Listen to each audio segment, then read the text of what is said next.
이 영상을 보시는 분들 중에 일평생 약을 한 번도 복용해보지 않은 분들은 없을 것입니다. 사람은 태어나서 늙고 죽을 때까지 수많은 질병에 시달리게 되죠.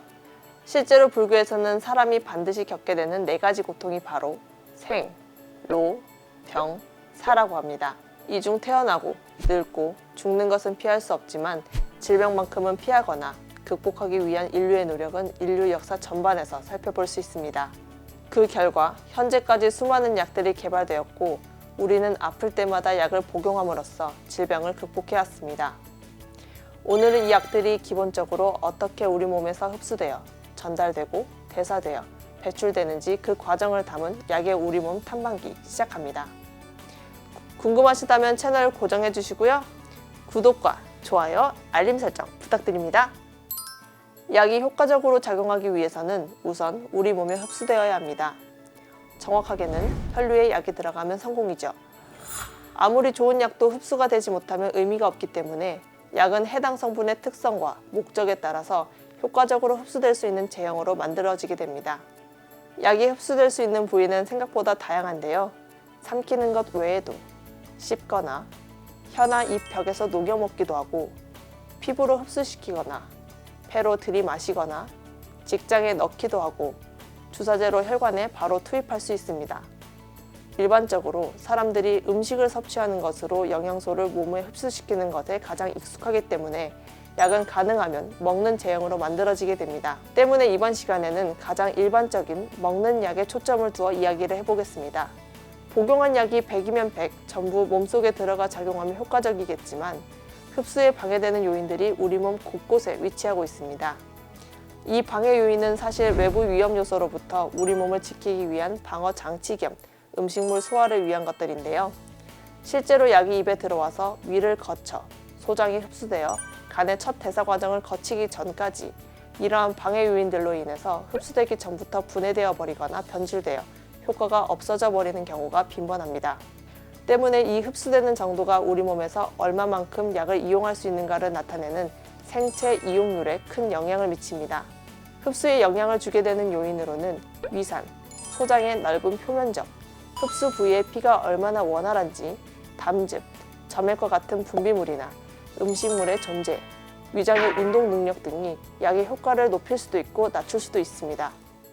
이를 극복하기 위해서 위산에서 효과가 적은 약들은 장까지 살아가게 해주는 보호막을 씌우거나 이도 아니면 주사제로 만들어 혈관에 바로 꽂아넣는 등의 전략을 구사하게 됩니다. 이렇게 방해 요인을 물리친 약들은 소화기관 벽을 지나 혈관으로 들어가야 하는데요.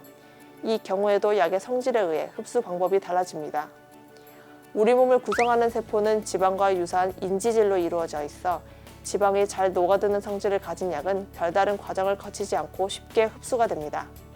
하지만 지방보다 물과 친하거나 사이즈가 큰 약들은 수용체라는 별도의 문을 통해 이동하게 되죠. 효과가 유지되거나 활성화된 약 성분은 그대로 혈액을 타고 우리 몸 곳곳으로 이동하게 됩니다. 이를 약물 분포 과정이라고 합니다.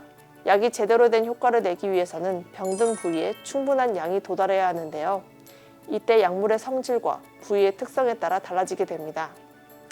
약의 성질을 따라 혈관의 단백질이나 다른 조직에 붙어버리는 경우가 있고요. 부위의 특성에 따라 혈액 순환이 잘 되는 곳은 약 효과도 잘 나타나고 지방이나 골격근 같은 혈류가 잘 흐르지 않는 곳은 약이 효과를 발휘하기가 힘듭니다. 실제로 사람의 지방과 근육량의 많고 적음에 따라 약의 효과가 다르게 나타나죠. 흡수되어 혈류로 무사히 들어온 약 중 일부는 바로 작용 지점으로 가지 못하고 한 가지 관문을 더 거치게 됩니다. 바로 간인데요. 간에는 약의 구조를 바꿔버리는, 즉 물질을 대사시키는 수많은 효소들이 존재합니다. 효소들은 외부에서 온 물질들을 몸 밖으로 배출, 즉 소변으로 배출되기 쉽도록 약을 지방보다는 물과 친해지는 방향으로 변형시킵니다. 간 효소들로 인한 대사 과정은 크게 2단계로 나눌 수 있는데요.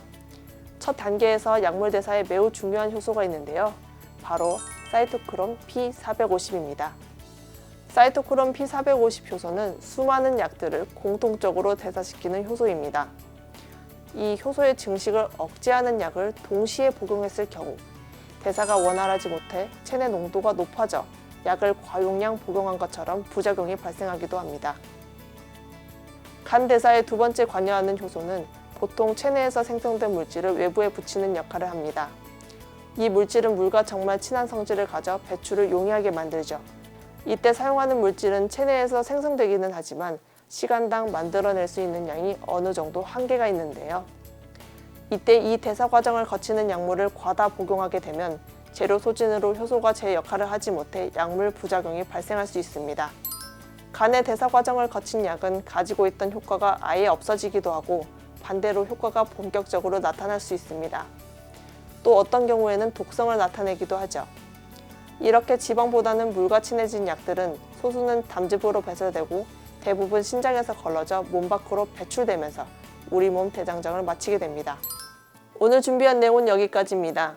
오늘은 약이 우리 몸에 들어와 흡수되고 분포되어 작용하고 대사된 후 배출되는 전반적인 과정을 살펴보았습니다. 오늘 영상 어떠셨나요? 마음에 드셨다면 구독과 좋아요, 알림 설정 눌러주시고요.